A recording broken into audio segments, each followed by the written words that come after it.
একটা মহিলা মেয়ে ছেলে নির্লজ্জের মতো মানুষ একটা বয়োজ্যেষ্ঠ মানুষকে মারলো। এর থেকে খালি আমরা মুসলমান নয়, হিন্দু, মুসলিম, খ্রিস্টান, বৌদ্ধ, নাসাই সকল ধর্মের একটা আমরা সব থেকে নিচ মনের মানুষ। এটাই বুঝতে পারলাম যে ভারতবর্ষে আমরা এত নিচ মনের মানুষ আমরা এখানে বসবাস করি।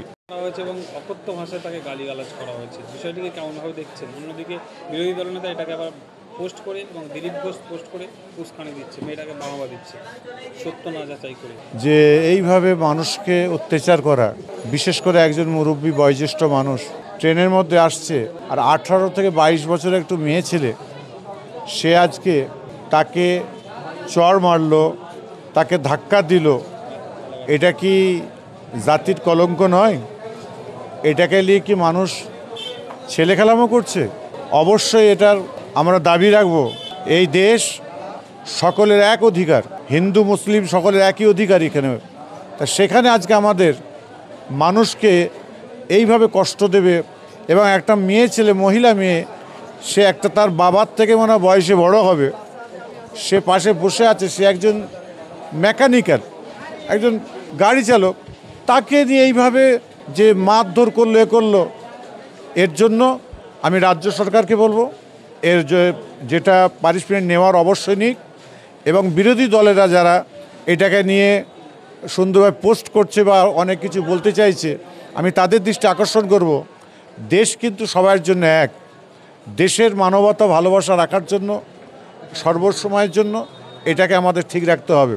আর নচেত এটার যদি কোনো রকমভাবে যদি কোনো দুর্ঘটনা হয় এবং এটার জন্য কোনো যদি পানিশমেন্ট যদি না হয়, তাহলে কিন্তু আজকে আমরা বৃহত্তম একটা বড় জায়গায় আমরা গিয়ে এর প্রতিবাদ আমরা করব, কলকাতার বুকেও কি করতে পারি। একটা মহিলা মেয়ে ছেলে নির্লজ্জের মতো মানুষ একটা বয়োজ্যেষ্ঠ মানুষকে মারলো।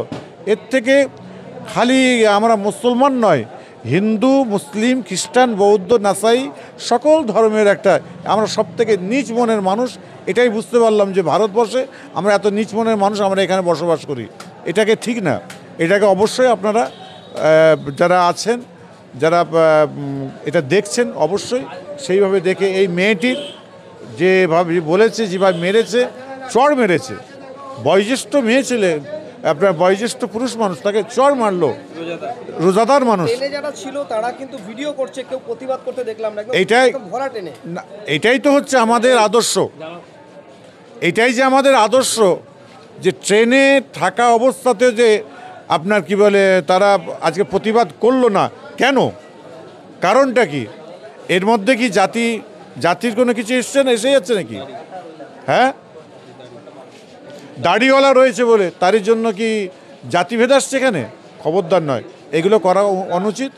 এবং আমি চাইব এটাকে খুব সত্বর, এটা মেয়েটিকে তাকে অ্যারেস্ট করা হোক, তাকে জানা হোক আরও কিছু, কেন মারলো, কি কারণ, এবং যিনি মার খেয়েছেন তিনি একজন বয়োজ্যেষ্ঠ সাদাসিধে মানুষ এবং ধর্মভীরু মানুষ, এবং রমজান মাস চলছে, রোজার অবস্থাতে সে আজ ছিল, তাকে এইভাবে অ্যাটাক করাটা। বেশ কয়েকদিন আগে আরও একবার কিন্তু আরও একটা যুবক ছেলে, সে দাঁড়িয়ে থাকার কারণে তাকেও মারধর করা হয়েছিল। তো এইভাবে তো একটা অরাজকতার একটা চলে আসছে বাংলায়। কেননা বাংলায় যদি এইভাবে অরাজকতা চলে আসে, এটাকে আমাদের দেখা খুবই দরকার, প্রয়োজন।